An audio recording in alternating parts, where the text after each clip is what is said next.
বাবা, তুমি এক অসাধারণ মানুষ।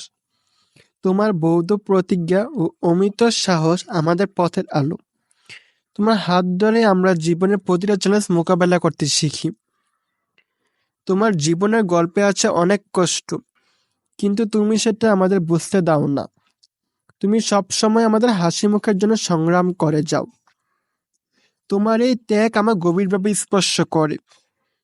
প্রতিবার যখন বাবা তুমি বলো সবকিছু ঠিক হয়ে যাবে, তখন আমার মনে হয় একমাত্র তুমিই সামর্থ্য রাখো আমাদের সকল দুঃসময়ের মাঝে আশার আলো দেখানো। তোমার মাধ্যমে শিখেছি কিভাবে দুর্ভিক্ষের মধ্যেও মানুষ হাসতে পারে। তুমি আমার কাছে হলে সেরা সূর্য, যার আলোতে সব অন্ধকার দূর হয়ে যায়। বাবা, তোমার প্রতিটি কথায় আছে স্নেহের আবরণ। কখনো হয়তো তোমায় বলে উঠতে পারিনি, বাবা তোমাকে অনেক ভালোবাসি।